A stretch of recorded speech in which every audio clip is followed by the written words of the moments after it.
దేవుని పేరు మీద వారికి ఆశీర్వాదములు, వారికి ప్రత్యేకత ఉండును గాక. ఈ సమయంలో నేను చెప్పే వాక్యం ఇది కొంచెం మీ మనసులో పడాలని నేను ఆశపడుతున్నాను. ఏమిటి అని అంటే, బైబిల్ వాక్యాల్లో చూడండి, ఎంతో చక్కటి వాక్య భాగం మనం ఈరోజు వినబోతున్నాం. దీంట్లో నిర్గమాకాండం 3వ అధ్యాయం, ఏమండి 8వ వచనాన్ని మీరు చదువుతారా? నిర్గమాకాండం 3వ అధ్యాయం 8వ వచనాన్ని అమ్మ చదువు. కాబట్టి ఐగుప్తీయుల చేతిలో నుండి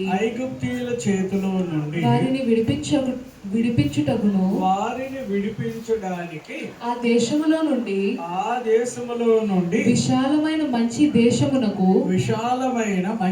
దేశమునకు అనగా కనానీయులకు హిత్తీయులకు అమోరీయులకు పెరిజ్జీయులకు హివ్వీయులకు యెబూసీయులకు నివాస స్థానమైన పాలు తేనెలు ప్రవహించు దేశమునకు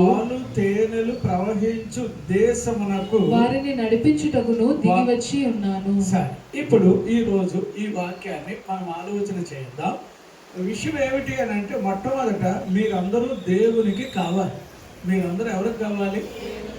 దేవునికి కావాలమ్మా.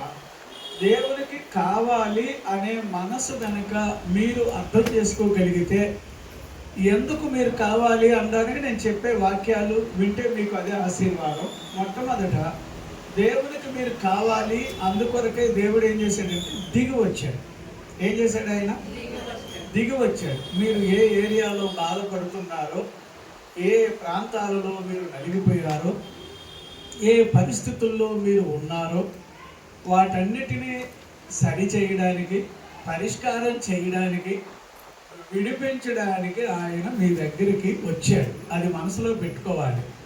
మీరు ఇది మనసులో పెట్టుకోవాలి. తప్పకుండా మీరు మనసులో పెట్టుకోవాల్సిన అవసరత ఉంది. విషయం ఏమిటి అంటే, మీరు పడుతున్న కష్టాన్ని, మీరు పడుతున్న శ్రమలను, లేదా మీరు బాధపడుతున్న విషయాలు అన్నీ దేవునికి తెలుసు. వింటున్నారా? ఎవరికి తెలుసు?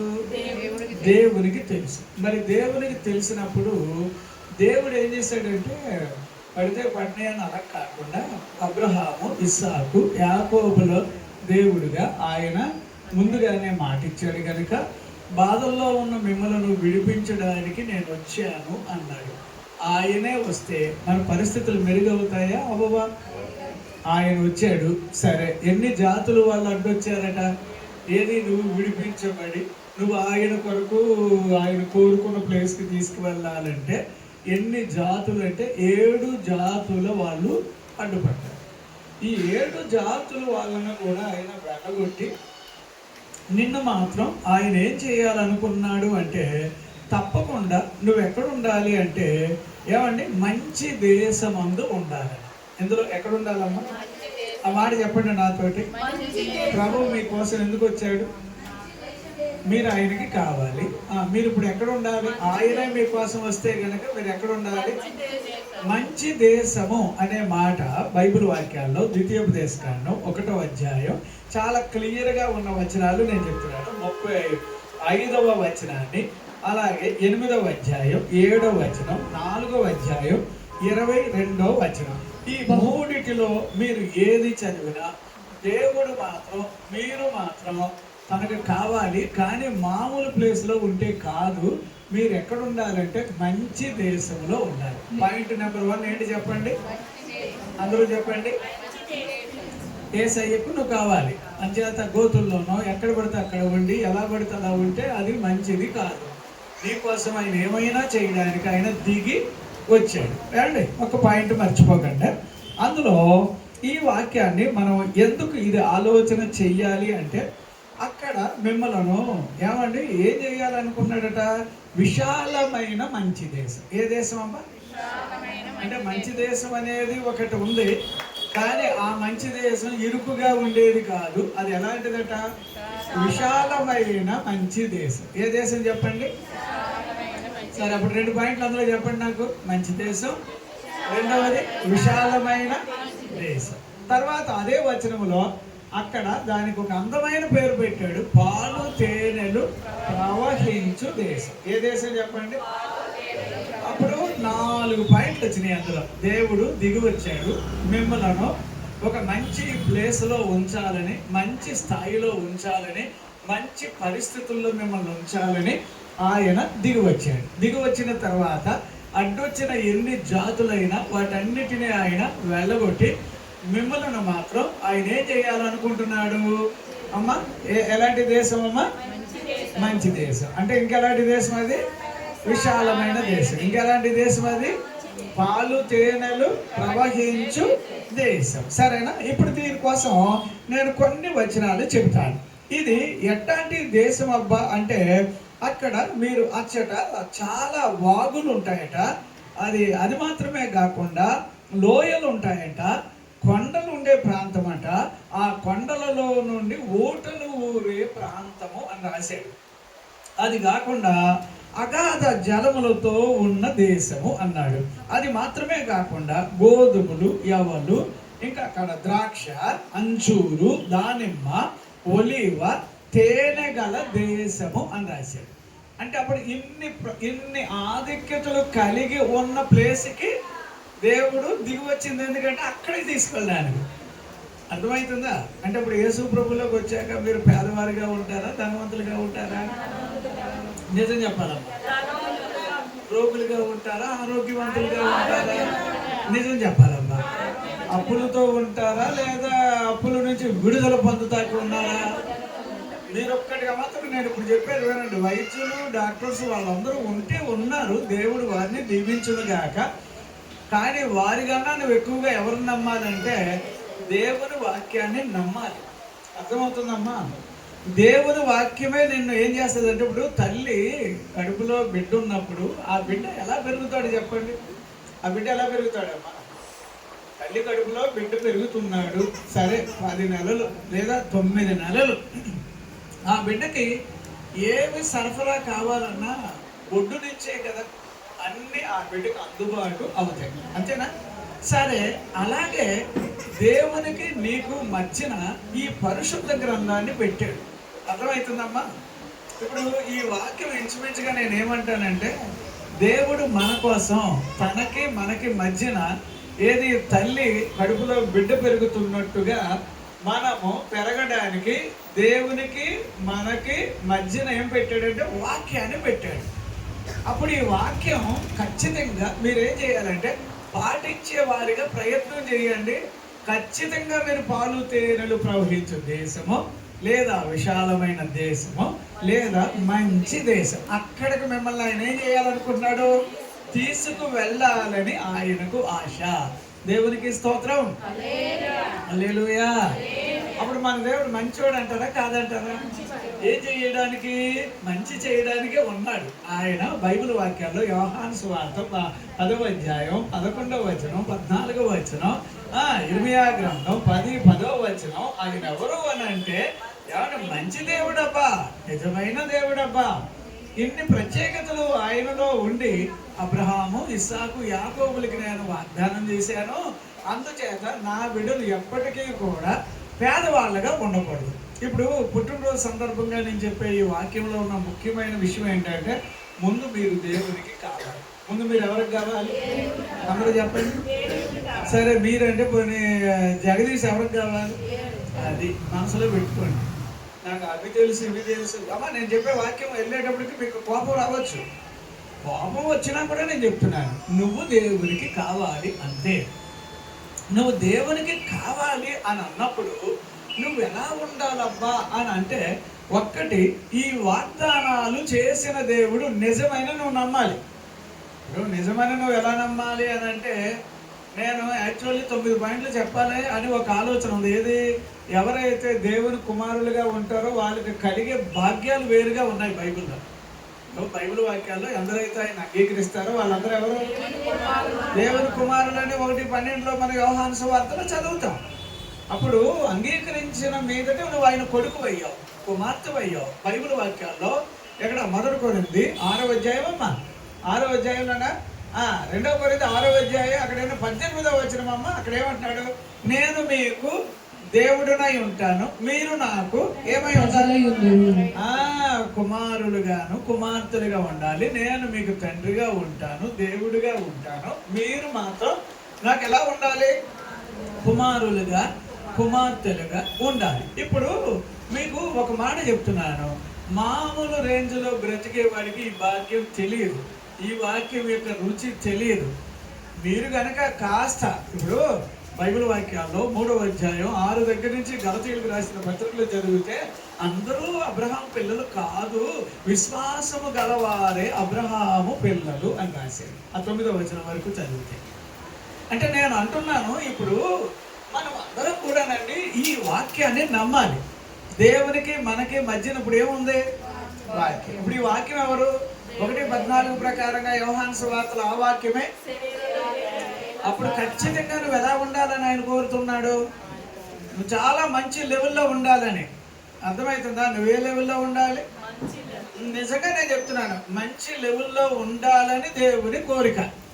నువ్వు ఎలా ట్రై చేస్తావో నాకు తెలియదు, కానీ ఇప్పుడు నేను వాక్యాలు చెప్తా ఉంటాను, మీరు వింటూ ఉండండి. వింటున్న వాక్యము మొట్టమొదటి మీ జీవితాల్లో ఇది పని చెయ్యాలని ఆశపడండి. రోమాపత్రిక 8వ అధ్యాయం 32వ వచనం ఒకసారి చదువుతారా? ఏమని రాశాడు అక్కడ? 8:32. తన సొంత కుమారుని అనుగ్రహించుటకు వెనుక తీయక, అనుగ్రహించడానికి వెనుక తీయనప్పుడు అందరి కొరకు ఆయనను అప్పగించిన వాడు ఆయనతో పాటు సమస్తమును ఎవరితో పాటు? ఆయనతో పాటు సమస్తము మనకి ఇవ్వాలని ఉంది. ఏ దేశానికి తీసుకెళ్లాలని వచ్చాడు ఆయన? ఎలాంటి ప్రాంతానికి తీసుకెళ్లాలని వచ్చాడు? అక్కడ ఏమేమి దొరుకుతాయట? పాలు తేనెలు. అవి ఎలాంటి ప్రాంతాలు అంటే కొండలు కలిగిన ప్రాంతం. మీకు ఒక్కొక్క చిన్న పాయింట్ చెప్తాను. నువ్వు మొట్టమొదట దేవుడు కోరుకున్న చోటుకు వచ్చేసేయడానికి ప్రయత్నం చేయండి. ఎవరైనా కూడా ఏం చేయాలి? దేవుడు కోరుకున్న చోటుకే రావాలి. అక్కడికి వస్తే ఆయన నిన్ను అక్కడ కలుసుకుంటాడు. అక్కడ నిన్ను ఏం చేస్తాడంటే ఎంతగా పైకి తీసుకురావాలో. అమ్మా, ఇప్పుడు మీరు ఊరికే దీర్ఘంగా ప్రార్థనలు చేస్తారు కదా, ఏది 20 రోజులు, లేకపోతే 10 రోజులు, లేదా 3 రోజులు ఉపవాసం, లేదా ఒక 10 రోజులు. ఇవన్నీనమ్మా మామూలుగా చేశారు, కానీ దాని ద్వారా దేవుడిని కార్యాలు చేసేస్తాడని నేనైతే ఒప్పుకోను. నా పాయింట్ ఏంటంటే నువ్వు బయటికి రావాలి. ఎక్కడి నుంచి? ఐగుప్తు ఇలాంటి ప్రాంతాల నుంచి బయటకు వస్తేనే విశాలమైన ప్రత్యేకతలు అనుభవిస్తాం. ఇప్పుడు కొత్త నిబంధన ప్రకారంగా అదృష్టం ఏమిటంటే 8:17 అమ్మా, రోమాపత్రిక 8:17 చదవండి ఒకసారి. అది ఎట్లా రాశాడు? మనము పిల్లలమైతే వారసులము అనగా దేవుని వారసులము క్రీస్తుతో కూడా మహిమ పొందడానికి ఆయనతో శ్రమపడిన ఎడల క్రీస్తు తోడి వారసులము. నేను ఇంగ్లీష్ లో అక్కడ ఎలా రాశాడంటే, ఇంగ్లీష్ లో గాని తమిళ్లో గాని ఎలా రాశాడంటే, మనము కుమారులం అయితే స్వతంత్రులం అని రాశాడు. అవునా బాబా? ఏమండి, మనము కుమారులం అయితే ఎవరమాట? స్వతంత్రులు అంటే బానిసలుగా ఉంటే, మళ్ళీ ఐగుప్తు దేశంలో ఉన్నట్టుగా ఉంటే ఈ వాగ్దానాలు, ఈ ప్రత్యేకతలు, ఈ ఆశీర్వాదాలు మనకు దొరకడం కష్టం. ఉందమ్మా? And if we are his children, then we are also his heirs of God and fellow heirs with Christ, his spiritual blessing and inheritance we share in his suffering. Sir, ఇప్పుడు నేను ఏమంటున్నా, ఏ ట్రాన్స్లేషన్ అమ్మా అది? Sir, okay, amplified లో చదివారా? King James లో కనుక చదివితే కనుక మనము స్వతంత్రులము. మనం ఎవరమండి? స్వతంత్రులు అంటే బానిసలుగా ఉండే వారికి ఆ పేరు పెట్టబడకూడదు. ఇప్పుడు 8 మనం అందులో చదువుతాం కదమ్మా, 32 దగ్గర నుంచి యోహాను సువార్తలు చదివితే యేసు ప్రభు నందు మనం అందరం కూడా ఏం కావాలంట? స్వతంత్రులుగా ఉండాలి. ఇప్పుడు సత్యం కనుక మీరు ఎరిగి ఉంటే మీరు బానిసలుగా ఉండరు. మళ్ళీ ఐగుప్తు దేశం, మళ్ళీ ఆ ఏరియాలో మళ్ళీ అమాలేకులు, ఇంకా 7 జాతుల వాళ్ళు మీ మీద పెత్తనం చేయడానికి అంటూ వీలు లేకుండా ఉండాలి అంటే మొట్టమొదటి యేసయ్య నీ కొరకు దిగొచ్చాడు. ఏం చేశాడమ్మా ఆయన? ఎక్కడికి తీసుకెళ్ళడానికి? ఎలాంటి ప్రాంతం అది? విశాలమైన ప్రాంతం. ఎక్కడది? పాలు తేనెలు. ఇంకేం రాశాడు ఇక్కడ? మంచి దేశం. ఏ దేశం? ఇప్పుడు నిజంగా నేను చెప్తున్నాను, యేసు ప్రభు మంచి చేస్తాడా కీడు చేస్తాడా? బైబిల్ అలా ఎక్కడైనా ఉందా మంచి చేస్తాడని ఒక రిఫరెన్స్ చెప్పండి నాకు.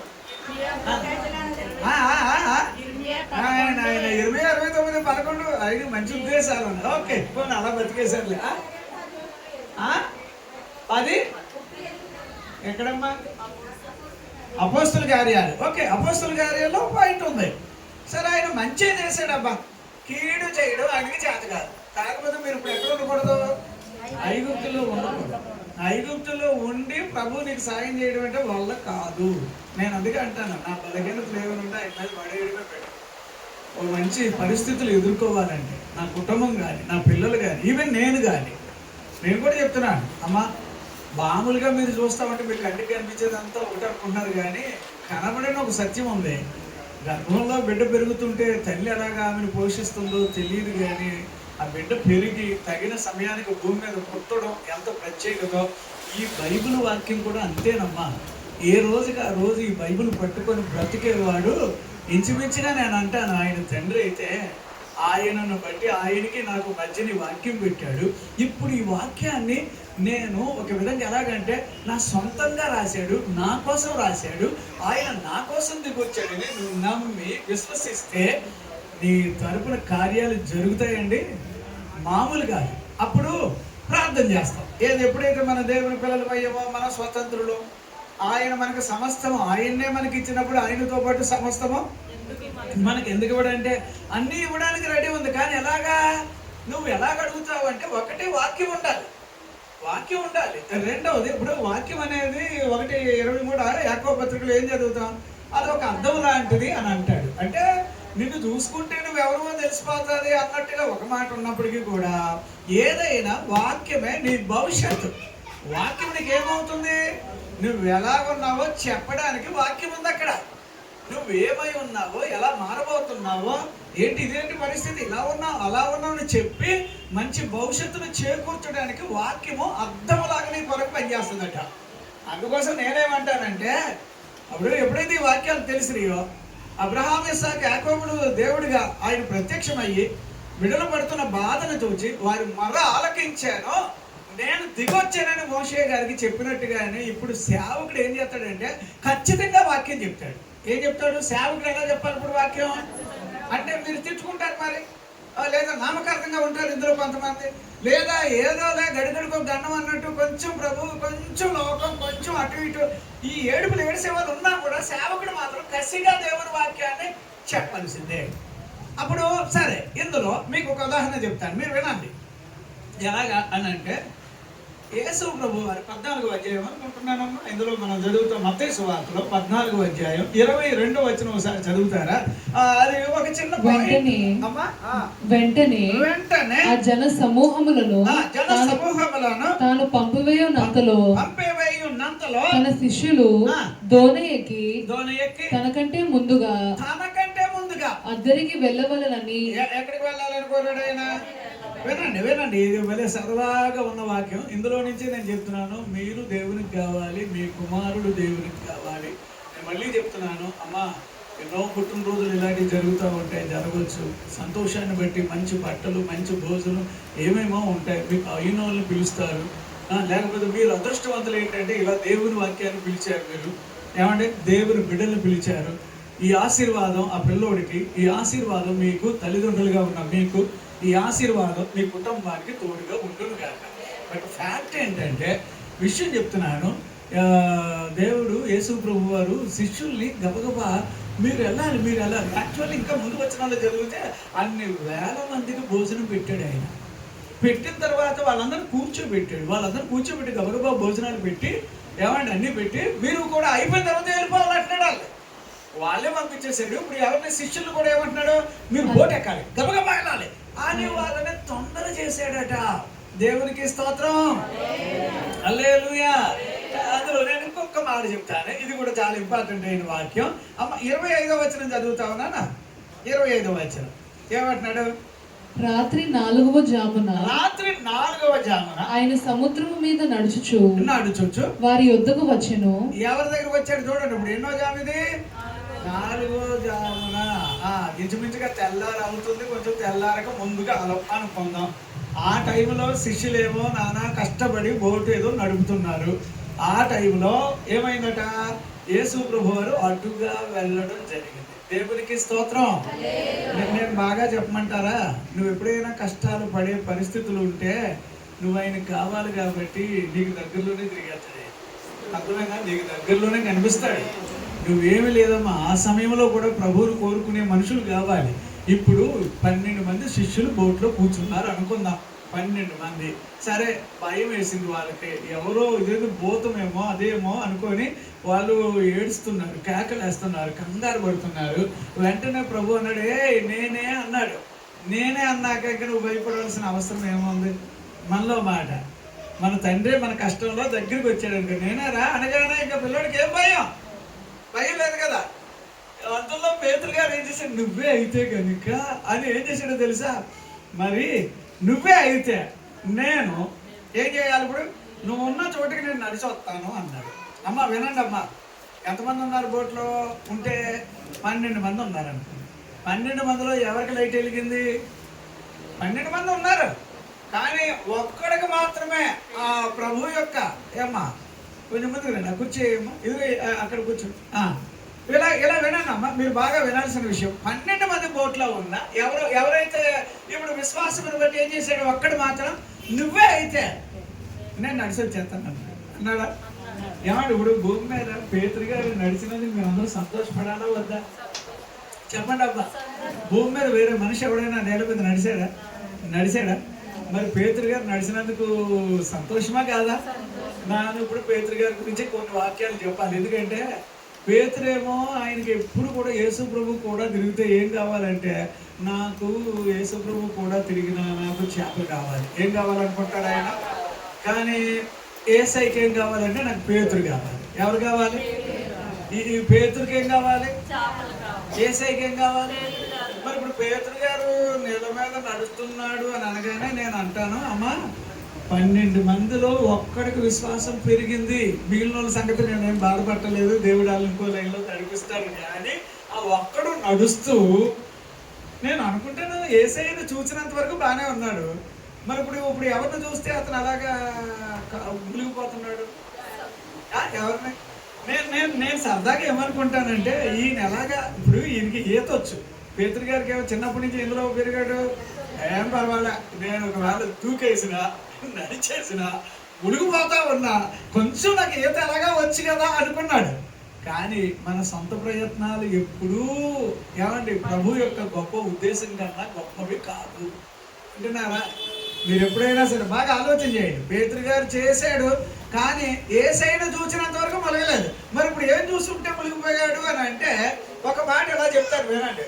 ఇప్పుడు పేతురు గారికి నడుస్తూ యేసు ప్రభు అని అనగానే గుర్తుపెట్టాడు కదా, నేను ఎలాగో ఇప్పుడు ఇలా నడుస్తున్నాను కాబట్టి ఎక్కడెక్కడ చేపలు ఉన్నాయో తర్వాత రేపు ఎల్లుండో వల వేసుకోవడానికి ఎక్కడెక్కడ చేపలు అటు తిరిగి ఇటు తిరిగి ఎన్నో తిరిగేటోళ్ళు ఈ మధ్యలో మునిగిపోతా ఉంటే వెంటనే ప్రభువా అని అడిగితే ప్రభు నిజంగానే అతనిని ఏమంటే కాపాడినట్టుగా మనకి తెలుసు. సరే, బోట్ ఎక్కాడు. ఇప్పుడు ఎవరో పేతురు గారు యేసు ప్రభు వారిని అలాగే చూస్తున్నాడు. ఇప్పుడు ఎలాగంటే నిజంగా ఎంత ఈత వచ్చినా నా ఈత పనికి రాలే, ఏదో ఎక్కడెక్కడ ఏ చేపలు ఉన్నాయో ఏమున్నాయో అని అనుకుంటే అది కుదరలే. ఇంకా నయ్యం, ఈయన కనుక నన్ను కాపాడకపోతే నా పని అయిపోయింది ఈ రోజు అని బోట్ ఎక్కాక ఇక యేసు ప్రభు వెనకాలే తిరుగుతున్నాడు తప్ప కొంచెం కూడా ముందుకి అడుగెత్తి ఒట్టు. ఎందుకంటే అంత ఇబ్బందులు తాను ఇరుక్కుపోయాడు.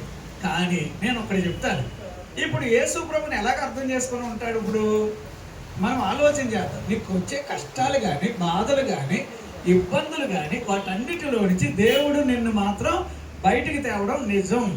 కానీ నీ జీవితకాలం అంతా తనకి నువ్వు యథార్థంగా ఏమండి జీవిస్తావా అనేదే ఈరోజు వాక్యం. ఇప్పుడు దేవుడు నిన్ను విడిపించింది ఎందుకు? ఎక్కడికి తీసుకెళ్ళాలని? ఏ ప్రాంతం అది? విశాఖదాస్. అక్కడ ఏం దొరుకుతాయి? నిజంగా చెప్తున్నాను, ఎన్ని దొరుకుతాయి. ఇలా దాని గురించి బైబిల్లో ఒక 7 పాయింట్లు చెప్తాను, రాసుకోండి, మీకు అర్థం అవడానికి చెప్తాను. ఒకటి, బైబిల్ వాక్యాల్లో ఏమండి ఇది చాలా ఇంపార్టెంట్ అయినటువంటి వాక్యం అమ్మా. ఇది నిర్గమాకాండం ఏమండి 12వ అధ్యాయం 5వ వచనం ఒకసారి చూస్తారా? అక్కడ ఏమని రాశాడు? అక్కడ ఏమండి అందులో ఏం చేశాడు చూడండి అమ్మా ఒక్కసారి ఆ దేవునికి గొర్రె పిల్లను ఆ. భుజించుటకు ఆ. ప్రతివాని భోజనము అండి పరిమితిని బట్టి వారిని లెక్కింపవలెను. లెక్కింపవలెను. అమ్మ 13:5 అమ్మా, నేను 12:5 అన్నాను. 13:5 చదవండి అమ్మా. యెహోవా ఆ. నీకు ఇచ్చేదనని నీ పితరులతో ప్రమాణము చేసినట్లు నీకు ఇచ్చేదనని యెహోవా నీకు ప్రమాణము చేసిన కనానీయులకు, ఆ. హిత్తీయులకు, అండి. అమోరీయులకు, అండి. హివ్వీయులకు, హివ్వీయులకు, యెబూసీయులకు ఆ. నివాస స్థానమై ఉండు పాలు తేనెలు ప్రవహించు దేశమునకు ఆ. నిన్ను రప్పించిన తరువాత నిన్ను రప్పించిన తర్వాత నీవు నీవు ఈ ఆచారమును ఆ. ఈ నెలలోనే జరుపుకొనవలెను. ఆచారము ఈ నెలలోనే జరుపుకొనవలెను. 7 దినములు ఆ. నీవు పులియని రొట్టెలను తినవలెను. తినవలెను. 7వ దినమున ఆ. యెహోవా పండుగ ఆచరింపవలెను. ఆ. పులియని వాటిని 7 దినములు తినవలెను. ఆ. పులిసిన దేదియు నీ యొద్ద కనబడకూడదు. కనబడకూడదు. నీ ప్రాంతములన్నిటిలోను ఆ. పొంగిన దేదియు నీ యొద్ద సరే, కనబడకూడదు. దేవునికి మహిమ కలుగును గాక. హల్లెలూయా. ఇప్పుడు ఒక్క చిన్న పాయింట్, ఎప్పుడైతే దేవుడు నీకు చూపించిన మంచి ప్లేస్ ఉందో ఆ ప్లేస్ లోకి వచ్చాక మళ్ళీ పాత స్వభావము ఏది అక్కడ కనబడకూడదట. ఒక విధంగా నేను చెప్పనా, కంటిన్యూ చేస్తే గనక ఏమండి అక్కడ ఆయన కనుదృష్టి వారి మీద ఉంటదట. ఎవరి మీద ఉంటది? ఎప్పుడైతే మీరు బయటకు వచ్చారో మీ మీద ఏముంటది చెప్పండి అమ్మా. ఆయన కనుదృష్టి, నిజంగా చెప్తున్నాను, మనం బయటకు వచ్చిన తర్వాత మనల్ని వదిలేసేవాడు కాదు. అంత ప్రత్యేకత ఆయనకు ఉంటుంది. అందుచేత నేను ఇంకో మాట చెప్తాను అమ్మ. ద్వితీయోపదేశకాండం 11వ అధ్యాయం 9 నుంచి 12 వచనాలు చదివితే యెహోవా వారికిని వారి సంతానమునకును దయచేసిదనని ఆ. మీ పితరులతో ప్రమాణము చేసిన దేశమున అనగా పాలు తేనెలు ప్రవహించే దేశమున పాలు తేనెలు ప్రవహించు దేశమున మీరు దీర్ఘాయుష్మంతులగునట్లును. ఏమవుతారమ్మా అక్కడ మీరు? అంటే ఎప్పుడైతే ఐగుప్తు దేశాన్ని నుంచి బయటకు వచ్చామో వచ్చిన రోజు లగాయతు మన బ్రతుకులో ఏమంటే వచ్చిన ప్రతి వారి మీద ఎవరి చూపులు ఉంటాయి? మనసులో పడాలి ఈ పాయింట్. ప్రతి వారి మీద ఎవరి చూపులు ఉంటాయి? అమ్మ దేవుని చూపులు మన మీద ఉంటే మనం ఎలా ఉంటాం చెప్పండి. ఇప్పుడు మీ చూపులు మీ పిల్లల మీద ఉంది, ఎలా ఉంటారు అప్పుడు పిల్లలు? వాళ్ళకేం బాధ? వాళ్ళకేం బాధ? ఎందుకంటే మా అమ్మ బాబులు పక్కన మమ్మల్ని కనబడుతున్నారు కాబట్టి మాకు మేలే జరుగుతుంది. ఇలాగే ఇది నిజమైతే సర్వశక్తి కలిగిన దేవుని కనుదృష్టి ఏమో రిఫరెన్స్ నీ దేవుడైన యెహోవా కన్నులు ఎన్నో వచ్చిన 12.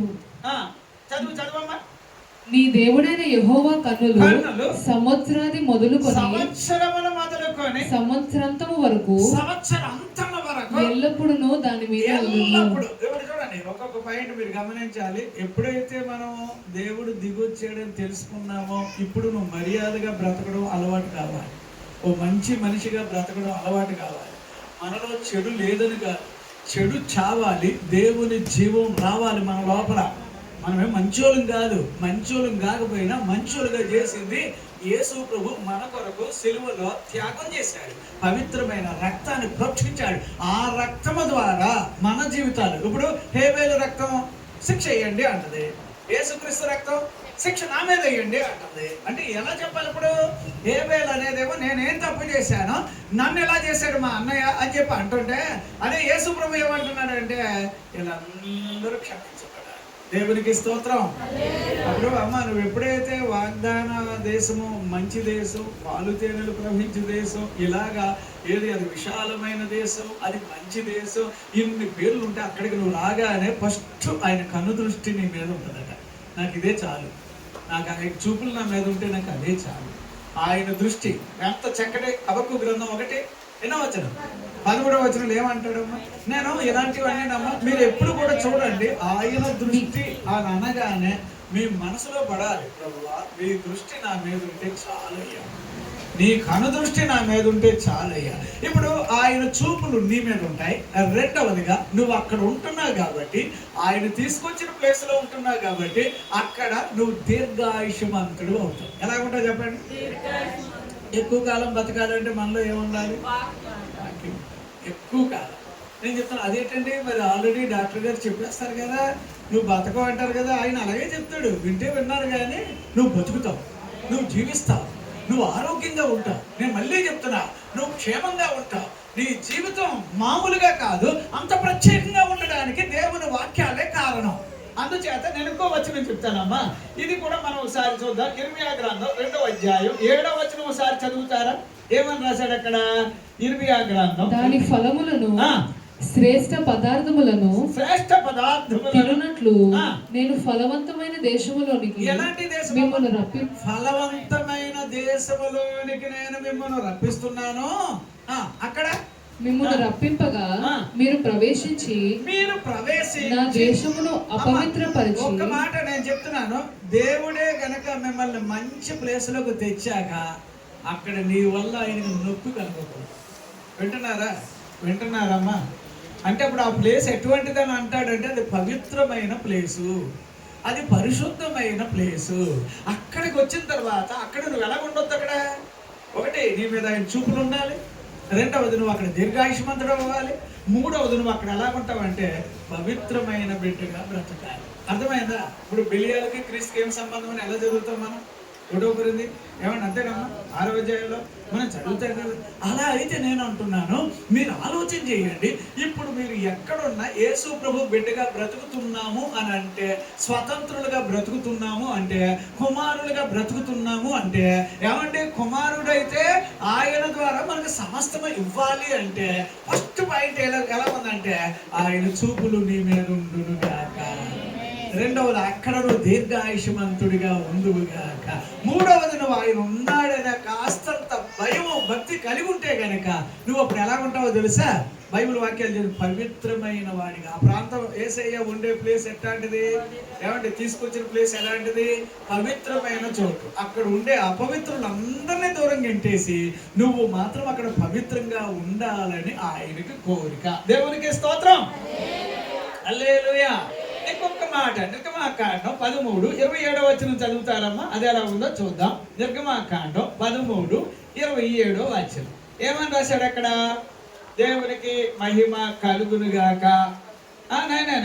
సంఖ్యాకాండం 13:27 వచనం, నిర్గమాకాండం 33:1 వచనం. ఈ 2 వచనాల్లో మనం చూడగలిగితే అది దేవుడు మనకి ఎందుకు ఇచ్చాడు? చదవమ్మా. వారు అతనికి తెలియపరిచినదేమనగా మమ్మను పంపిన దేశములకు వెళ్ళితిమి, అది పాలు తేనెలు ప్రవహించు దేశము, దాని పండ్లు ఇవి, అయితే ఆ దేశములో నివసించే జనులు బలవంతులు. ఇప్పుడు చూడండి అమ్మా, మీరు ఎప్పుడైతే దేవుని బిడ్డలుగా దేవుడు ఉండే ప్లేస్ కి వచ్చారో దీర్ఘాయుష్మంతులుగా కాకుండా పక్క చిక్కినట్టుగా ఉండకూడదట. మీరు ఎలా ఉండకూడదు చెప్పండి అబ్బా. తంతే బూర్లు బొట్టులో పడ్డామని అంటారు చూడండి, నేత బొట్టులోనే ఏదో అంటారు చూడండి. మిమ్మల్ని చూడగానే ఇప్పుడు దేవుని పిల్లల మీద ఎందుకంటే బయట ఏడుపు ముఖాలు? ఏమండి మీరు ఆలోచన చేయండి. మన పిల్లలు ఎవరో నగరులకు చెక్కిన ఎవరిని చూసినా మన పిల్లలు కానీ, మన కుమారులు కానీ, కుమార్తెలు కానీ బలవంతుడి చేతిలో. నిజంగా నేను చెప్తున్నాను, దేవుడు తీసుకొచ్చిన ప్లేస్ లో నువ్వు బలవంతుడిగా ఉండాలి. ఎలా ఉండాలి చెప్పండి? ఒకటి, నీ మీద అయినా కన్ను దృష్టి. రెండవది, నువ్వు అక్కడ. మూడవది, అక్కడ నువ్వు పరిశుద్ధమైన బిడ్డగా లేదా పవిత్రమైన బిడ్డగా. నాలుగవది, ఇక్కడేమన్నాడు? నువ్వు బలము కలిగిన మనిషిగా ఉండాలి. ఏమండి ఇప్పుడు ఏకలాగా ఉన్నా కూడా ప్రభు చేతుల్లోకి వచ్చాక నువ్వు ఎలాగ ఉండాలి? అంచేత నిజంగా నేను చెప్తున్నాను, ఏమండి భోజనం కూడానమ్మా అందరూ కొడుకున్నట్టు తింటున్నారా? ఉన్నా కూడా అడిగి వేరే వేరే అలవాట్లు ఉండి చెల్లిపోతున్నారు. కానీ మన పిల్లలు చూడండి, భోజనం పెట్టాలి అసలు నయ్యం ఆఖరికి ఎక్కడి వరకు తిన్నాక అదేదో టాబ్లెట్ ఏదో ఉంటుంది చూడండి, అదేదో టాబ్లెట్ వేసేసుకుంటున్నారప్ప.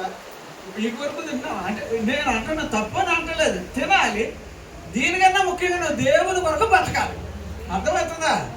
భోజనం చేసినా ఏది చేసినా నా ప్రభు పేరు మీద కొలసీలకి రాసిన పత్రిక 3వ అధ్యాయం 16-17 వచనాల్లో మీరు అదే చదువుతారు. అందుచేత నా కోరిక ఏంటంటే, అమ్మ నువ్వు ఇప్పుడు బక్కదానిలాగా బక్కోడులాగా ఉండకూడదమ్మా. ఎలా ఉండకూడదు?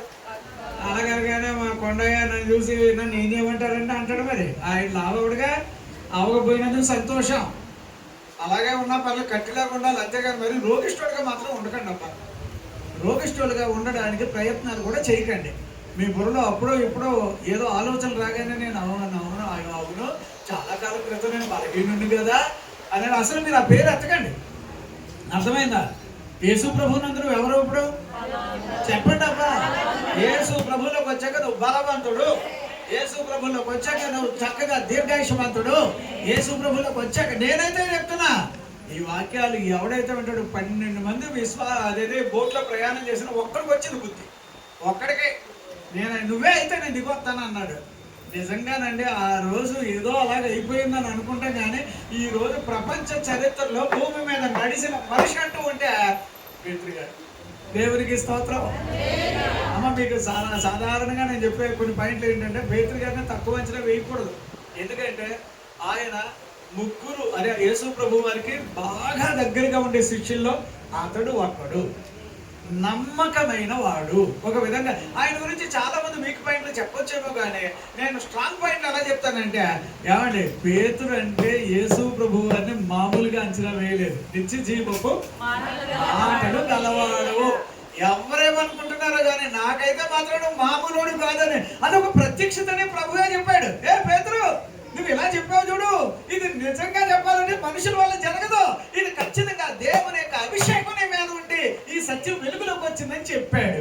అప్పుడు యేసు ప్రభుని బాగా గుర్తుపెట్టాడే లేదా?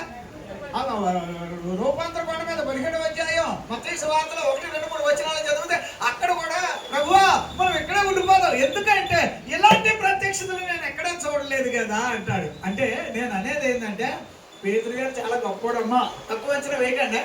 అర్థమైందమ్మా? పేతురు గారిని మీరు ఎలాగనుకోవాలి? మరి బైబిల్లో 4:13 చదివితే అపోస్తల కార్యాలు విద్య లేనివాడు, చదువు లేనివాడు ఆయన. నేను ఒకటే అంటున్నాను, యేసు ప్రభుతో నువ్వు ఉండడానికి అలవాటు చేసుకో. నేను ఒక వచనం చెప్తాను. 5వ అధ్యాయం 15వ వచనం చదవనమ్మా. అపోస్తల కార్యాలు 5వ అధ్యాయం 15వ వచనం ఒకసారి చదువుతారా? అందుచేత పేతురు వచ్చుచుండగా జనులు రోగులను వీధులలోనికి తెచ్చేసి వారిలో ఎవరి మీదనైనను అతని నీడైనను పడవలెనని. ఎవరు నీడమ్మా? ఎవరు నీడ? గట్టిగా చెప్పండి అమ్మా. ఎప్పుడు నేనైతే ఇప్పుడు పేతురు గారు అలాగ నడుస్తూ ఉంటుంటే, పేతురు నడుతున్నాడా యేసు ప్రభు నడుస్తున్నాడా? మీకు ఆలోచన రావాలి.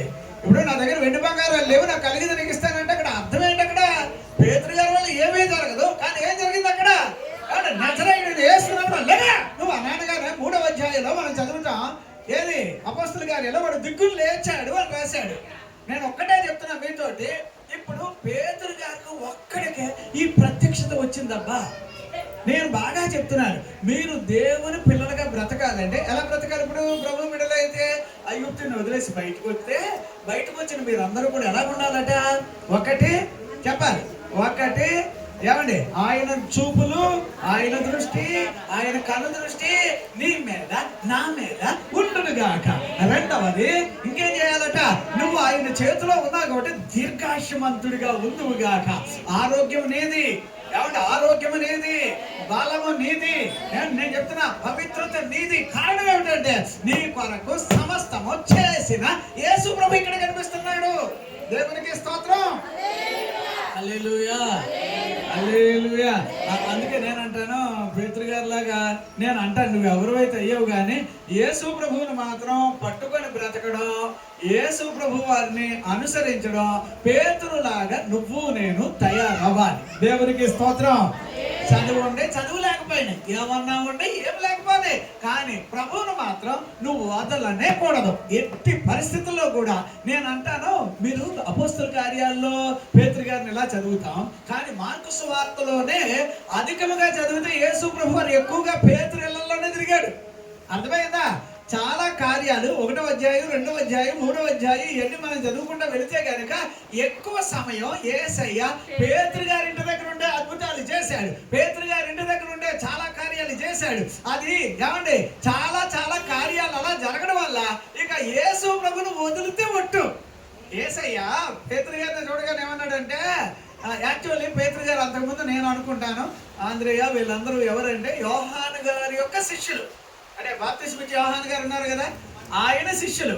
అలా ఉండేవారు. ఖాళీ సమయంలో ఆయన దగ్గరికి వెళ్ళేవారు. ఆయన ఎక్కువగా మాట్లాడేవాడు కాదు అనుకోండి యోహాను గారు, కానీ మాట్లాడితే కనుక ఎవరు మాట్లాడలేనంత సత్యాన్ని ఆయన మాట్లాడేవాడు. అందుకోసం అడలెత్తిపోయేవారు. కానీ ఎప్పుడైతే యేసు ప్రభు వారు ఈ సముద్ర తీరానికి వచ్చాడు, వీళ్ళ చూడగానే నన్ను వెంబడించండి, నేను మిమ్మల్ని ఏం చేస్తాను, మనుషులను బట్టు. అప్పుడు పేతురు గారి జీవితంలో ఖచ్చితంగా పాయింట్ జరగాలా జరగద్దా? జరగాల జరగొద్దా? అప్పుడు యేసు ప్రభుని ఎంత గట్టిగా పట్టుకున్నాడో తెలిసి నేను అంటాను, అమ్మ మీ జీవితాల్లో మంచి రోజులు రావడానికి యేసు ప్రభు కారణం. దేవునికి స్తోత్రం.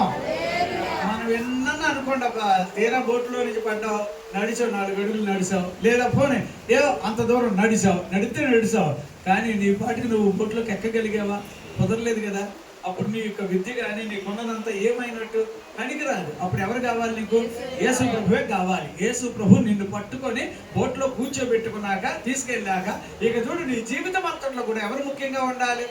ఐగుప్తు నుంచి బయటకు వచ్చి నువ్వు ఇంకా మళ్ళీ వెనక చూడటం కాదు, వచ్చామంటే వచ్చాం. ఇక ప్రభువే నాకు కోట. 18వ కీర్తన 1వ వచనం 2వ వచనం చదివితే కనుక, నువ్వే నా కోట, నువ్వే నా శైలము, నువ్వే నా దుర్గం, నువ్వే నా ఆశ్రయం.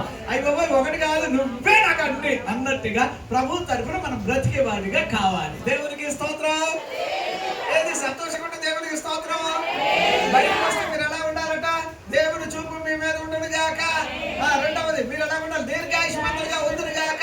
మూడవది, మీరు యేసు ప్రభు పేరు మీద బయటకు వచ్చారు కాబట్టి ప్రభు నిమిత్తం బ్రతికేవాడు పరిశుద్ధంగా ఉండును గాక. నాలుగవది, ప్రభు పేరు మీద బలవంతుడిగా ఉండును గాక. దేవునికి స్తోత్రం. ఇంకొక వచనాన్ని మనం చదువుదాం అమ్మా. ఇది కూడా ఒకసారి చూడండి అమ్మా. ఎందుకైనా ఈ వచనం కూడా ద్వితీయోపదేశకాండం 26వ అధ్యాయం అమ్మ 8వ వచనం 9వ వచనం ఒకసారి చదువుతారా? 8వ వచనం 9వ వచనం. అప్పుడు యెహోవా బాహుబలము వలనను చాపిన చేతి వలనను మహాభయము వలనను సూచక క్రియల వలనను మహాకార్యముల వలనను ఐగుప్తులో నుండి మనలను రప్పించి ఈ స్థలమునకు మనలను చేర్చి పాలు తేనెలు ప్రవహించు దేశమై ఉన్న ఈ దేశమును మనకిచ్చెను. ఒక మాట నేను చెప్తాను. ఇప్పుడు నువ్వు ఎలాంటి మంచి రోజులు అనుభవిస్తావంటే అది నీ జీవితానికి నా ప్రభు ఎప్పుడు ఆశ్చర్యకరుడుగా కనబడాలి. ఎలా కనబడాలి? అదే అక్కడ సూచక్రియల ద్వారాను, మహత్కార్యాల ద్వారాను, బాహుబలము చేతను, ఇవన్నీ అంటే అర్థం ఏంటంటున్నారు? నీ జీవిత కాలంలో అంతా కూడా నేను ఈ స్థాయికి వచ్చానంటే నా ప్రభు ఆశ్చర్యకరుడు. ఎవరమ్మైనా ఎక్కడ 9:6లోనే చదువుతా యెషయా గ్రంథంలో ఏముంది? ఆయన ఎవరు? ఆశ్చర్యకరుడు, ఆలోచనకర్త. నిజంగా నేను చెప్తున్నా, ఆశ్చర్యకరుడు అలాగే నీ పక్షాన ఉన్నాడు. కాబట్టి ఇప్పుడు నీ జీవితంలో ఏమంటే ఏది జరిగినా ప్రభువుని బట్టి, ప్రభు ఇది నా కన్నులకు ఆశ్చర్యంగా చేసేసాను, నా జీవితంలో ఇదంతా ఆశ్చర్యం. మా వాళ్ళకు కూడా నేను ఏం చెప్పాలో అర్థం కావట్లేదు, అలాంటి కార్యాలు చేయగలుగుతున్నావు. నేను విడ్డూరంగా చూస్తున్నాను. నేను ఎందుకంటానంటే ఇవి ఇలా జరుగుతాయా అనుకున్నా. ప్రభు ఏం చేస్తాడంటే, నువ్వు బయటకు వచ్చావు కాబట్టి నీ మీద నాకు కన్ను దృష్టి ఉంటుందిరా, నా బలం నీ మీద ఉంటుందమ్మా, నా దీర్ఘాయుష్ నీ మీద ఉంటుందబ్బా, నా ఆరోగ్యం నీ మీద ఉంటుందబ్బా. ఇప్పుడు ఇది ఆశ్చర్యంగా ఏమ్మా మీ ఇళ్ళలో ఆశ్చర్యం జరుగునుగాక, ఆశ్చర్య కార్యాలు జరుగునుగాక. ఇలా వాక్యం వింటున్న మీ జీవితంలో కూడా ఆశ్చర్యకరమైన కార్యాలు జరుగునుగాక. ఇది ఆయన బాహువే, ఇది ఆయన చేతులే, ఇది ఆయన కార్యాలే, ఇవి ఆయన సూచక్రియలను రాశాడు. నమ్మిన వారు దేవుని మహిమను పొందుదురుగాక. దేవునికి స్తోత్రం. శిక్షల బోట్లో ప్రయాణం చేసిన ఒక్కడికే వచ్చిందంటే విశ్వాసం. ఎంత వాక్యం వింటున్నా ఎవరిని పట్టుకుంటుందో ఈ వాక్యం కాస్త పట్టుకొని, ప్రభువా ఈ వాక్యం నా కొరకే ఉండాలి, నా విషయంలో నువ్వు దీర్ఘాయుష్. ఎందుకంటే అమ్మా అందరూ ఏదైనా ఉంటేనే మన దగ్గరికి వచ్చేది, కానీ ఏమీ లేనప్పుడు ప్రభు నీ దగ్గరికి వచ్చి ఎంత చేశాక ఇప్పుడు ఆయన నీ జీవిత కాలం అంతా కూడా ఆయన ఎలా కనిపిస్తాడంటే ఆశ్చర్యకరుడు. ఎవరమ్మా? చెప్పండబ్బా, ఎవరబ్బా? ఆశ్చర్యకరుడు. యేసయ్య నా విషయంలో ఆశ్చర్యకరుడు. ఇది నా జీవితం అంతా ఆశ్చర్యంగా ఉండునుగాక. ఎందుకు అంటే ఊహించలేని కార్యాలు నా విషయంలో ఆయన తలపెట్టాడు. నేను చెప్తున్నాను అమ్మ, చాలా విషయాలు ఏమనుకుంటారంటే డాక్టర్ గారి దగ్గరికి వెళ్ళినా, ఇంకొకరి దగ్గరికి వెళ్ళినా, తెలిసిన వాళ్ళు వెళ్ళి ఏవేవో చెప్పేస్తారు. అవి ఒక పోకడ వరకు విన్నారు. కానీ నేను ఎప్పుడు మిమ్మల్ని వినవలసింది ఏంటంటే ఈ బైబిల్ చెప్పేదే వినండి. మళ్ళీ చెప్తున్నారు, ఈ బైబిల్లో రాసిందే నమ్మండి. ఇది మీరు చూస్తూ ఉండగా ఈ కార్యాలు మీ పిల్లల జీవితాల్లో జరుగునుగాక. ఈ అద్భుతమైన కార్యాలు మన జీవితాల్లో జరుగునుగాక. ఆశ్చర్య కార్యాలు చేయడంలో నా ప్రభువుకి మించిన వాడు లేడమ్మా. దేవునికి స్తోత్రం. హల్లెలూయా. మంచి దేవునికి మహిమ కలుగునుగాక. వాగ్దాన దేశములకు తీసుకొచ్చిన దేవునికి మహిమ కలుగును గాక. విశాలమైన దేశములకు తీసుకొచ్చిన దేవునికి మహిమ కలుగును గాక. పాలు తేనెలు ప్రవహించే దేశములకు తీసుకొచ్చిన దేవునికి మహిమ కలుగును గాక. విశ్వాసంతో నా ప్రభు హెచ్చించబడాలి, విశ్వాసంతో నా ప్రభు మహిమపరచబడాలి, విశ్వాసంతో నా ప్రభు గొప్పగా కనబడాలి. అది నా జీవితంలో కనబడును గాక. అందుకే ఇది ఆశ్చర్యం. అందుకే ఆయన ఏంటబ్బా చెప్పండి, చెప్పండబ్బా, మళ్ళీ చెప్పండి. మీ జీవితంలో ఆశ్చర్యమైన కార్యాలు ఆయన చేయునుగాక. ఇంకొక వచనం నేను ఇది కూడా చెబుతానమ్మా. దేవునికి మహిమ కలుగునుగాక. హల్లెలూయా, హల్లెలూయా. ఇది చూస్తారా, ద్వితీయోపదేశకాండం 26వ అధ్యాయం 15వ వచనం చదవండి. 15 పరిశుద్ధాలయముగు ఆకాశములో నుండి చూచి నీ జనులైన ఇశ్రాయేలీయులను పాలు తేనెలు ప్రవహించు దేశము అని నీవు మా పితరులతో ప్రమాణము చేసినట్లు మాకిచ్చి ఉన్న దేశమును ఆశీర్వదింపమని చెప్పవలెను. దేశం ఏ దేశం చెప్పండి. అది మీరు ఇప్పుడు ఇలా మందిరానికి వచ్చారు, ఇది మీకు ఎలా ఉండాలి? గట్టిగా చెప్పండి. మీరు ఒక ఇల్లు కట్టుకున్నారు, ఇంట్లో మీరు ఎలా ఉండాలి?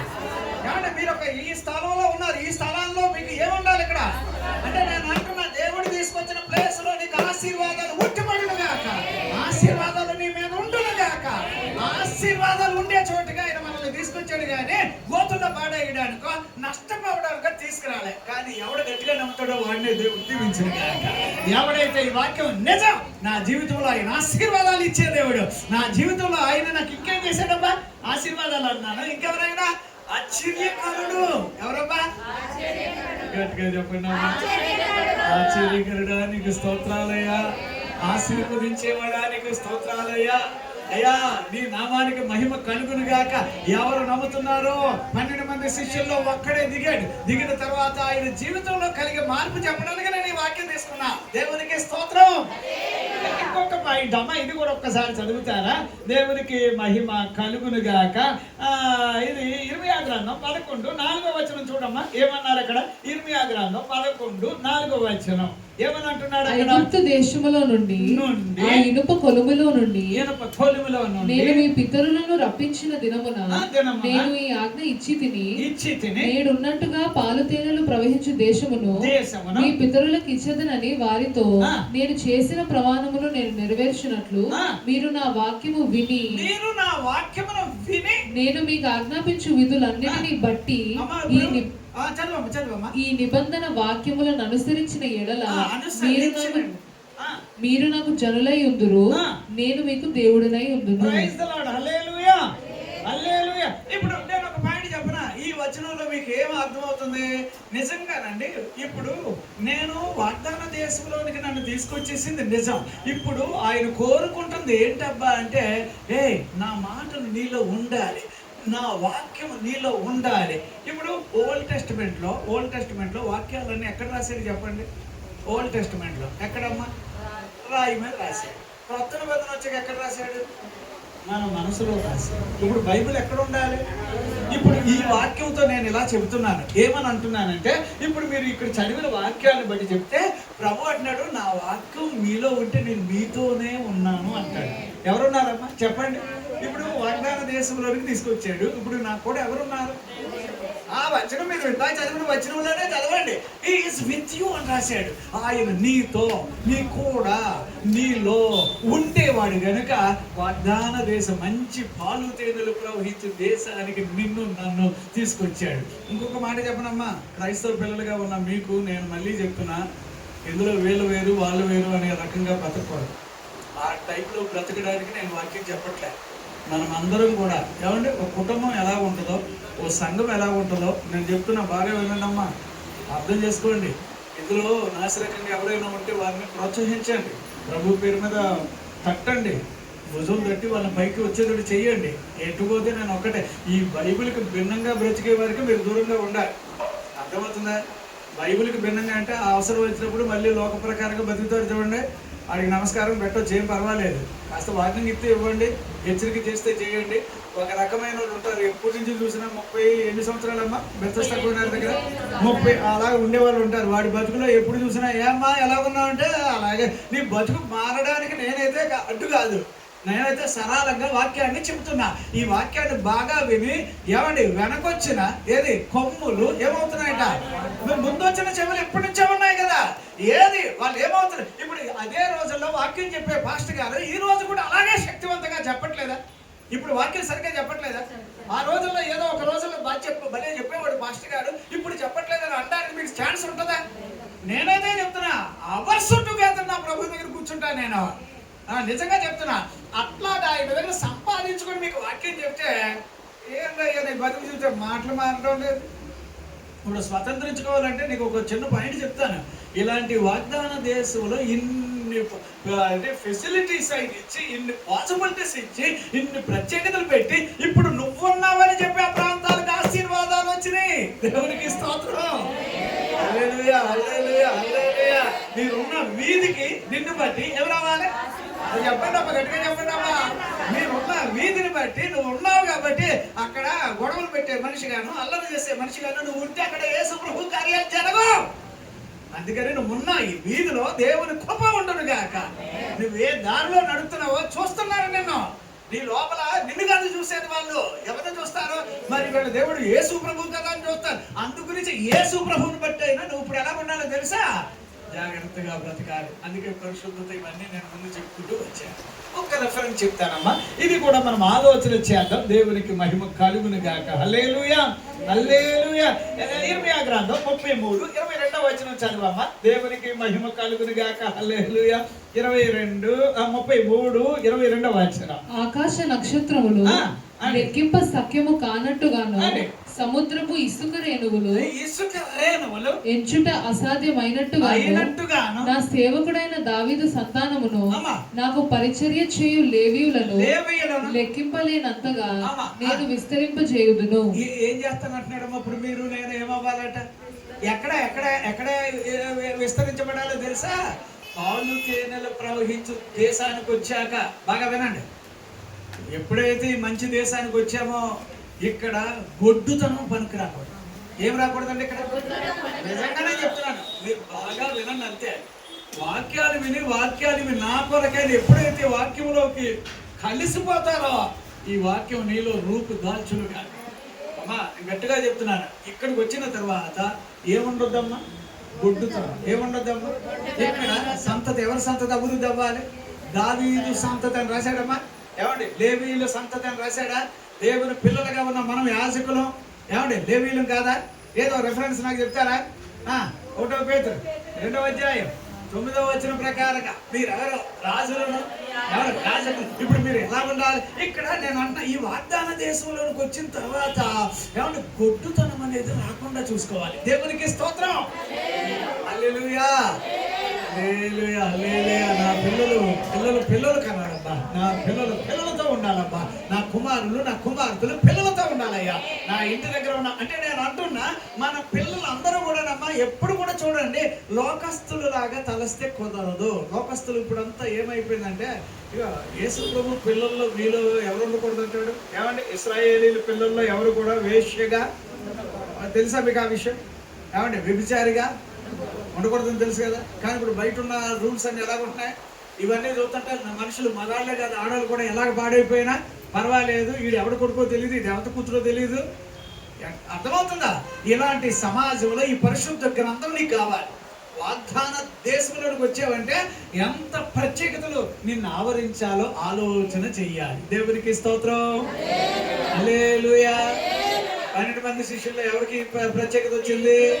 ఈ రోజు ఇంత వాక్యం వింటున్నా, ఈ ప్రత్యేకత ఇప్పుడు ఎవరికి రావాలి? రావాలని వచ్చేసిందా? నాకు రావాలి ఈ ప్రత్యేకత, ఈ ఆశీర్వాదం నాకు రావాలి, ఈ బలం నాకు రావాలి. అయ్యా నేను చెప్తున్నా, ఈ ప్రత్యేకత నాకు రావాలి. నేను దీర్ఘాయుష్మంతుడిగా ఉండాలి. నా ఆయన యందు ఏ చెడుతనం లేదని చెప్పగలిగిన ఆయుష్ నా మీద ఉండాలి. దేవునికి స్తోత్రం. హల్లెలూయా, హల్లెలూయా. వాగ్దానములనిచి నెరవేర్చువాడవు నీవే. వాగ్దానములనిచి నెరవేర్చువాడవు నీవే. నమ్మకమైన దేవా,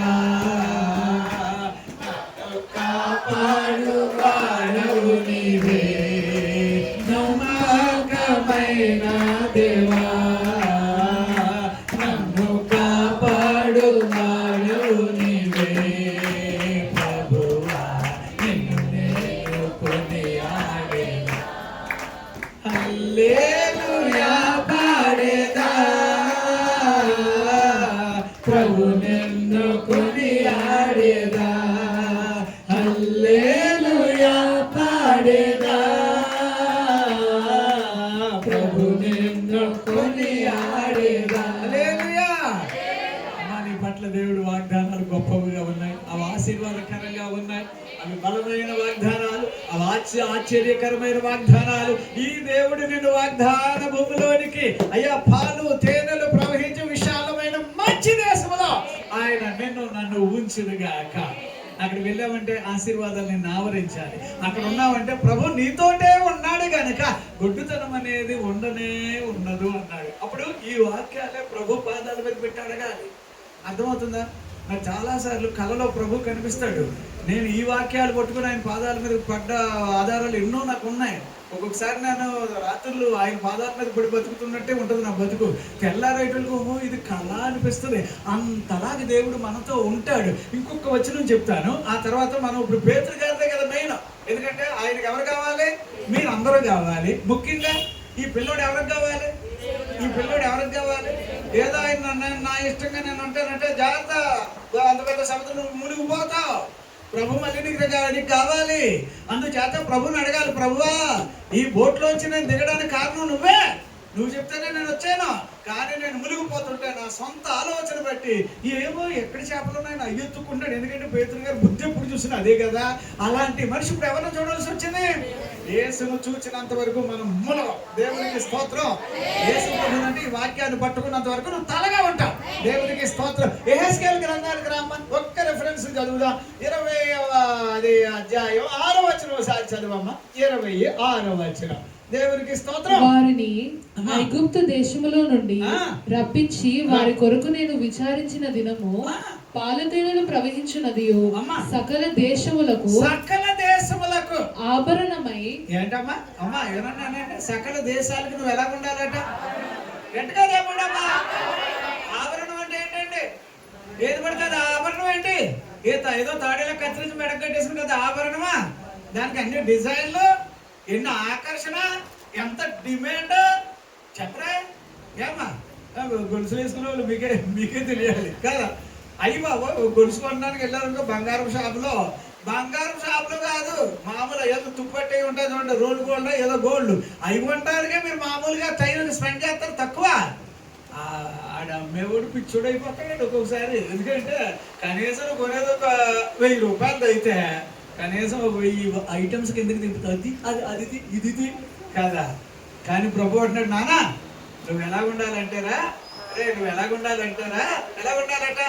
ఆభరణం లాగా. చెప్పండి అబ్బా.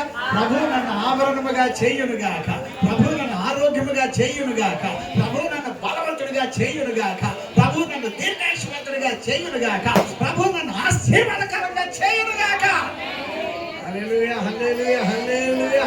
చెప్పండి దేవునికి స్తోత్రం చెల్లిద్దాం. నా ప్రభు మహిమపరచబడునుగాక, నా ప్రభు హెచ్చించబడునుగాక, నా ప్రభు స్తుతింపబడునుగాక.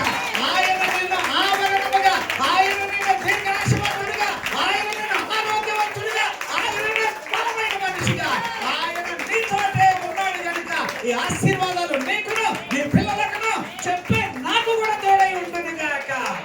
హల్లెలూయా హల్లెలూయా. సంతోషమేనండి, సంతోషమేనా?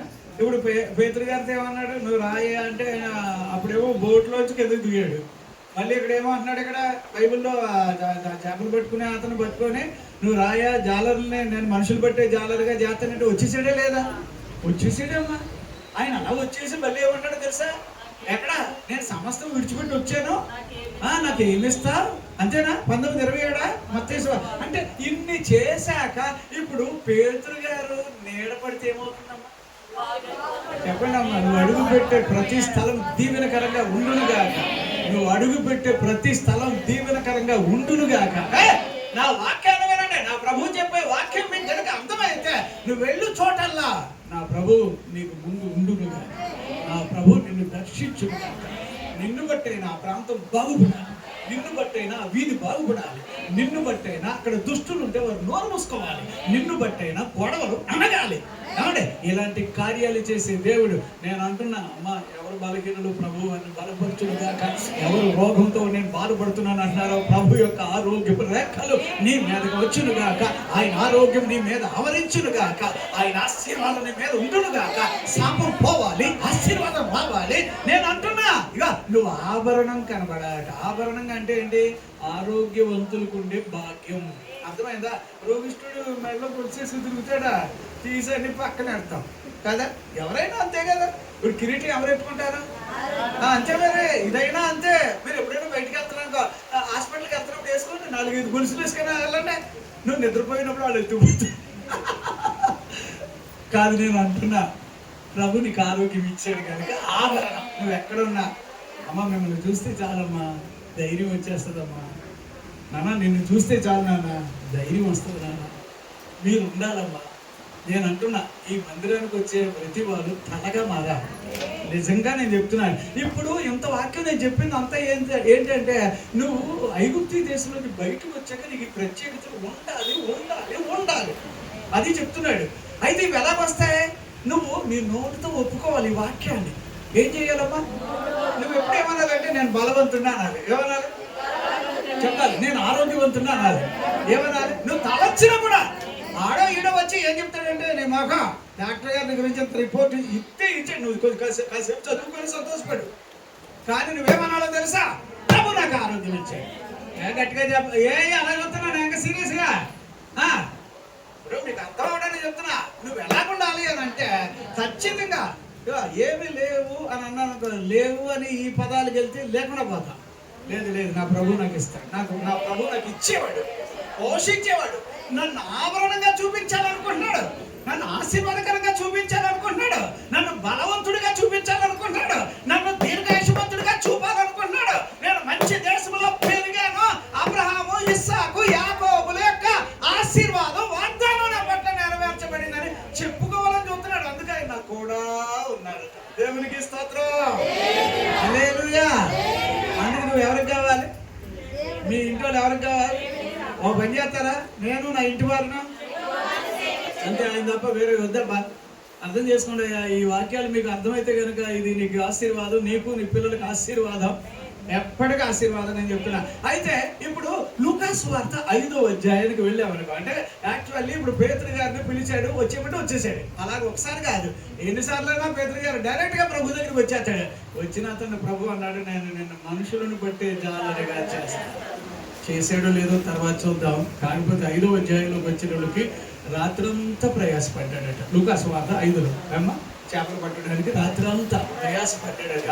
అంటే నేను అంటాను, రాత్రంతా అంత ప్రయాసపడ్డ తర్వాత కూడా ఆయన జీవితంలో ఏమి లేవు, చేపలు లేవు. మరి ఇప్పుడు చేపలు కావాలంటే ఎవరు కావాలి? యేసయ్య వచ్చాడు. అక్కడికి వచ్చి ఏమీ లేనుడు దగ్గరికి వచ్చి, అయ్యా కొంచెం బోట్ ఎత్తావా, కొంచెం లోపలిగా బోట్లో కూర్చొని అలాగే వెళ్ళి వాక్యం చెప్తాను. అంతమంది వచ్చేసారంటే కూర్చోండి అన్నాడు. ఇష్టంతో కష్టంతో కూర్చోండి అన్నాడు. కూర్చోమని అన్నాక ఈయన కూర్చున్న తర్వాత మళ్ళీ అదే మనిషిని పిలిచి కొంచెం దూరి కొంచెం లోపలికి గంటవా అంటున్నాడు. అయ్యయ్యా రాత్రి అంతా సచ్చాను, చేపలు లేక ఎడుతున్నాను, బోట్లో నువ్వు కూర్చున్నది గొప్ప అయితే మళ్ళీ ఇప్పుడు బోట్ లోపలికి గంటలంటే కనీసం ఒక అరగంట ఎంతో టైం పడుతుంది. అది మామూలు ఏంటి ఇలా ఇసుకు వెళ్ళిపోవడానికి. దాన్ని పట్టుకొని ఎవరెవరో సాయం తీసుకొని గంటాలి, అంత చెయ్యాలి.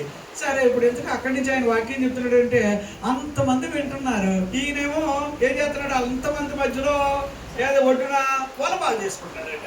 ఎంతకీ వాక్యం పేతురు గారికి చెప్పాడా, వాళ్ళకి చెప్పాడా? ఎవరికి చెప్పాడు? పేతురు గారికే చెప్పాడు. కానీ నేను అనుకుంటాను పేతురు గారు ఎవరికి వాళ్ళకి చెప్పుకుంటాడు అనుకుంటాడు.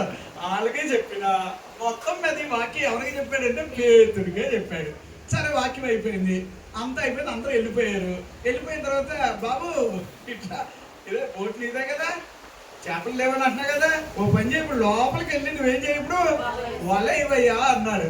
వల ఇవయ్య అంటే ఆయన ఇంకా చూసి, నేను చేపలు పట్టే దాంట్లో స్పెషలిస్ట్, అయినా నువ్వు ఇలా చెప్తున్నావు అంటే నాకు ఏదో ఎంతసేపు నువ్వు చెప్పే వాక్యాన్ని బట్టి నాకు నమ్మకం వచ్చి నీ మాట చెప్పు నేను ఏం చేస్తాను అన్నాడు. వల ఇప్పుడు ఏసై మాట మీద బతికే వాళ్ళందరూ ఏమవుతారో తెలుసా? వల పిగిలేదట్టుగా 2 అంతల ఆశీర్వాదాలు వస్తాయి. గట్టిగా పట్టుకోండి. ఇప్పుడు ప్రభు నిన్ను పిలిచాడు, తెలుసు నీ ధోని నీ వాళ్ళ అన్ని దివాలా తీసినట్టున్నాయి నిజమే. కానీ ఏసై వచ్చేసాడు ఇక్కడికి వచ్చి అంటున్నాడు, నాన్న ఇప్పుడు వెయ్యి మలయ్యి అంటే, ప్రభు ఇప్పుడు దాకా నువ్వు చెప్పే వాక్యం నేను విన్నాను, వాళ్ళకో వీళ్ళకో కాదు, అది నాకే అని నాకు నమ్మకం వచ్చి నీ మాట చెప్పురా నేనేం చేస్తాను కూడా. మీరు ఇప్పుడు ఎవరైనా కూడా ఎవరి మాట మీద బతకాలి చెప్పరేంటి? కోనేసిమయ్య ఎవరి మాట మీద? ఎవడో సాయం చేయండి సార్. ఎప్పటికైనా చివరికి నీ కూడా ఉండేది ఈయన ఒక్కడే. అప్పుడు పేతురు ఏం చేశాడు తెలుసా సార్? నీ మాట చెప్పిన వల వేస్తానని వేసాడు. వేసిన తర్వాత ఎన్ని చేపలు వచ్చినాయంట? ఎన్ని దోన్లట? దెబ్బతో అక్కడో ఎక్కడో ఎవడెవడో రండ్రా బాబు తర్వాత మాట్లాడారు కానీ ఇప్పుడు ఇదో ఈ నిండిపోయిన వాళ్ళతో నేను ఏమో అయిపోవాలని అవన్నీ ఒడ్డుకి లాగాడట. ఏమండి ఒడ్డుకి లాగిన తర్వాత పేతురు గారికి అర్థమైపోయింది, నేను పాపిని, నన్ను మీరు వదిలేసి ఏం చేయండి వెళ్ళిపోండి అంటే వెళ్ళిపోతాడా? పాపులు కావాలి ఆయన. అర్థమైందా? పాపుల్ని రక్షించడానికి వచ్చాడు ఆయన. అంచేత పేతురు ఇక నేను చెప్తున్నా, ఎంతసేపు నేను వాక్యం చెప్పినప్పుడు నేను వెళ్ళిపోవాలి కదా, అయినా నేను ఎంతసేపు నువ్వు వలయడానికి వెళ్ళావు లోపలికి, అవన్నీ ఏదో అరగంటలో వచ్చేస్తాయా, 10 నిమిషాల్లో వచ్చేస్తాయా నువ్వు లోపలికి వేసాక? ఎంతసేపు అయితే వాక్యం చెప్పాడు, అంతకన్నా ఎక్కువసేపు అక్కడ నిలబడ్డాడండి. ఎవరి కోసం? నిజం చెప్తున్నా, పేతురు కోసం నిలబడగానే పేతురికి అర్థమైపోయింది, పాపినైనా నన్ను వదిలేసి నాకు అర్థమైంది మీరు ఇప్పుడు చేసింది అంతా చూస్తే నేను పాపిని అంటే నువ్వు పాపలను ఒప్పుకున్నావు. కానీ పేతురు నీకు ఎన్ని చేపలు కావాలని ఇచ్చాను, కానీ నువ్వు నాకేం కావాలి? నువ్వే నాకు కావాలి. పేతురు చేపలు వద్దు నాకు, పేతురు నువ్వే నాకు కావాలి. నిన్ను నేను ఏం చేయాలనుకుంటున్నాను? మనుషులు పట్టు రాయ్యా, నువ్వే కావాలన్నాడు. దేవుడికి స్తోత్రం. హల్లెలూయా. అమ్మా ఈరోజు వాక్యం అంతా ఏంటో తెలుసా? నువ్వు కావాలి ఆయనకి, నీ కుటుంబం కావాలి ఆయనకి. మనసులో పెట్టుకోండి. ఏదో పుట్టినరోజు సందర్భంగా వాక్యం ఇదేట్రా బాబు అనుకున్నారు కానీ నువ్వు ఆయనకి కావాలంతే. నీ ఎవరి కాలంలో దేవునికి కావాలి. ఏమంటే నీ కుటుంబంతో దేవునికి కావాలి. నువ్వు నీ కుటుంబం నా ప్రభువుకి మేము చెందుతాం, ఆయన ముద్రే మా మీద ఉండును గాక. నమ్మండి అబ్బా, ఈ వాక్యాలు నీకును నీ పిల్లలకి ఆశీర్వాదకరముగా ఉండును గాక. హల్లెలూయా. అది బాగానే ఉంది కదా. ఇప్పుడు పేతురు గారికి అర్థమైంది, నిజంగా నేను ఇన్ని చేపలు పట్టేవాడిని, ఇదేట్రా రాత్రి వల ఎత్తే దొరకలేదు, తెల్లార ఈయన మాట అన్నాడో లేదో, ఈయన మాటకి చేపలను ఏమనుకున్నా, ఎయ్యిరా బాబు వల ఎయ్యిరా బాబు, మేమంతా రాత్రి నుంచి ఎదురుగుతున్నాం నీ వలలో పడాలని. అవన్నీ వచ్చి పడ్డాయట. అంటే చేపలైనా ప్రకృతి అయినా, అయ్యా నేనంట గాలి అయినా, అయ్యా ఇంకేది భూమి మీద ఉన్న ఈ పంచభూతాలైనా ఎవరి మాట ఉంటాయి? ఎవరి మాట అంటే ఏసై నీ కొరకు అన్ని సరి చేయును గాక, నీ కోసం అన్ని ఆయన లోబడుచును గాక, నీకేం కావాలో ఇచ్చును గాక, 2 అంతల దీవెనలు దేవుడు నీకు ఇచ్చును గాక. ఏమంటే వల పిగిలిపోయేటట్టుగా దేవుడు నిన్ను ఆశీర్వదించును గాక. సరే ఇప్పుడు పేతురు గారికి ఇప్పుడు కంటి చూపు తప్ప ఏం రాలేదు, వచ్చి ఎందుకంటే అయ్యబాబోయ్ నేను ఏదో అనుకున్నాను కానీ ఇదేంటి యాక్చువల్లీ ఇన్ని చేపలు ఎలాగరా బాబు అని. ఇక కొన్ని వారాలు ఆయన బుర్రలో తిరుగుతూనే వచ్చింది. కొన్ని వారాలు అంటే ఇప్పుడు చేపలు పట్టేవాడికి దేవుడు మనుషుల్ని ఎలా పడతావు నేర్పడం, అది ఆయన నేర్పుతా వచ్చాడు. రెండవది అదే 14వ అధ్యాయంలోనమ్మా, అదే 14 మత్తయిలోనే కదా, మత్తయిలోనే 14వ అధ్యాయం చదివితే ఏమంటున్నాడు ఆయన? ఏమంటే పేతురుని ఏమంటున్నాడు అక్కడ? ఏమండి 5 రొట్టెలు 2 చిన్న చేపలు. ఎన్నో వచ్చిన అమ్మ అది తీస్తారా? 14లోనే ఉంది కదా. ఆయన వచ్చి ఆ గొప్ప సమూహమును చూచి వారి మీద కనికరపడి వారిలో రోగులైన వారిని స్వస్థపరిచెను. సాయంకాలం అయినప్పుడు శిష్యులైన ఆయన యొద్దకు వచ్చి